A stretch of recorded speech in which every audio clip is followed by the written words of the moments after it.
The sheriff didn't just lock the cell door, he handed her life to the flames while he toasted his new saloon. He framed her, stole her name, and left her to rot for 20 years. But while he grew rich, she was counting every second, waiting for this exact spark. In the fall of 2006, Red Hollow packed its courthouse for what everyone believed was an open and shut case. Evelyn Carter stood at the defense table, barely 24, staring at a future that was being rewritten in real time. Across from her sat Sheriff Daniel Hargrove, respected, polished, and untouchable. The charges were brutal: embezzlement from a town development fund, fraud, conspiracy. The evidence felt airtight: transfers traced to her accounts, paperwork stamped with her signature, witnesses who spoke with certainty. The town didn't just believe she was guilty, they were relieved to have someone to blame. What no one questioned was how perfectly everything lined up, or who benefited most. Hargrove had led the investigation himself. He had uncovered the records, assembled the case, delivered it neatly to the court. And while Evelyn's life collapsed, his influence expanded. Land deals quietly shifted in his favor, investors followed his lead. By the time the verdict was read, Evelyn understood something no one else did. This wasn't justice, it was construction, a future built on her ruin.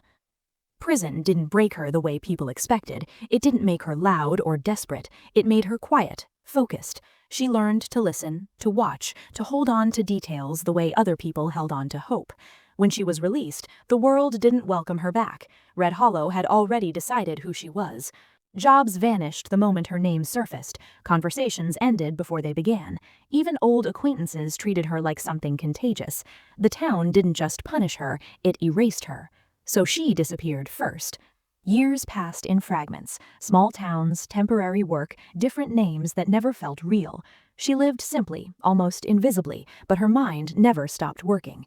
Every night she replayed the case, the signatures, the timing, the gaps. She began to see the structure of it, piece by piece, and as the picture became clearer, so did her purpose. She wasn't chasing revenge anymore, she was building it. In 2012, she returned to Red Hollow under a new identity, Elena Brooks. No one looked twice at her. Why would they? The town had grown since she left. New businesses, cleaner streets, a sense of prosperity that hadn't existed before. And at the center of it all stood the Gilded Cage, a massive saloon that had become the heartbeat of the town's nightlife. It wasn't just a business, it was a monument to Hargrove's success. Inside, everything gleamed. Music drifted through polished wood halls, laughter filled the air, and money moved freely. Hargrove no longer wore a badge, but he didn't need one. His authority had evolved into something stronger: respect, influence, control. People trusted him without question. They celebrated him. Evelyn watched all of it from the edges. At first, she did nothing but observe. She took a job nearby, something forgettable, something that kept her close without drawing attention. She memorized schedules, delivery routes, staffing patterns. She knew which suppliers came on which days, which managers handled finances, which employees cut corners.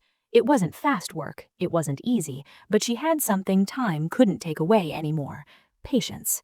Watching him thrive tested her in ways prison never had. Seeing the man who destroyed her life become the symbol of the town's success felt like a slow, constant pressure. But she didn't act on emotion. She waited until emotion became strategy. The first disruptions were small: a supplier contract quietly redirected, a shipment delayed at the worst possible moment, inventory records that didn't quite align. Nothing dramatic enough to raise alarms, just enough to create friction. Over time, those small disruptions began to stack. Costs rose, profits dipped, managers argued, mistakes multiplied. At the same time, information began to surface. Old financial records, buried, forgotten, or deliberately hidden, started appearing in the right hands. Anonymous tips reached local reporters and rival business owners. The documents didn't accuse directly, but they raised questions. Numbers that didn't match, transactions that lacked explanation, the kind of inconsistencies that planted doubt. And doubt spreads faster than truth. Hargrove dismissed it publicly, laughing off the rumors, but the shift was noticeable. Conversations changed tone, investors became cautious, loyal partners started asking quiet questions behind closed doors. The empire didn't collapse overnight, it thinned, slowly, precisely.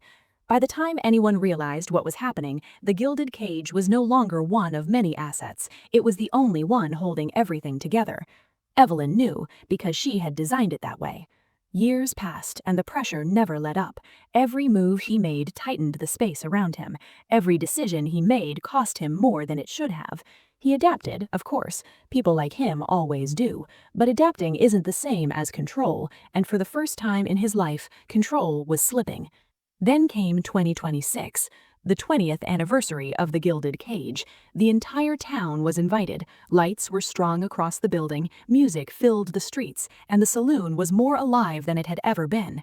It was meant to be a celebration of success, a reminder that Hargrove had built something lasting. For him, it was proof he had won. For Evelyn, it was the final step.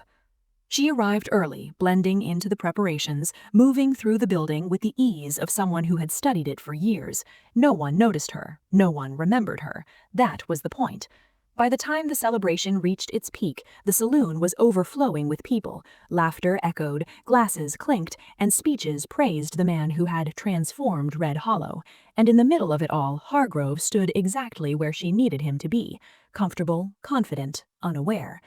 Near midnight, he stepped away from the crowd into his private office. Alone. Evelyn followed. When he turned and saw her, there was no recognition at first, just confusion, then hesitation, and finally something deeper. Recognition doesn't always come from memory, sometimes it comes from instinct.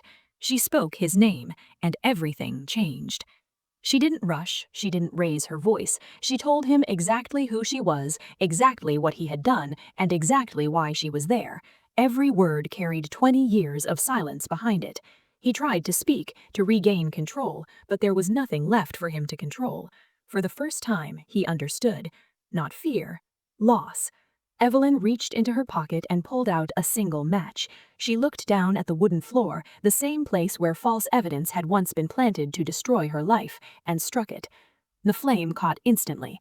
This wasn't reckless, it wasn't chaos, it was planned. The fire moved through the structure exactly as she had designed, feeding on weaknesses she had spent years identifying.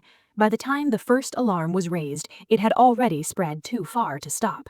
Outside, the night lit up in orange and gold as the gilded cage burned.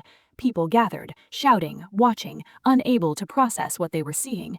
The symbol of Hargrove's power collapsed piece by piece, taking his legacy with it. And Evelyn walked away. She didn't run, she didn't look back. The weight she had carried for 20 years wasn't behind her anymore. It was gone. As the sun rose over Red Hollow, the fire died down, leaving nothing but smoke, ash, and a truth the town could no longer ignore. The man they had trusted, the empire they had admired, it had all been built on something stolen. Evelyn Carter didn't just take revenge, she took back her life, and for the first time in 20 years, she was finally free.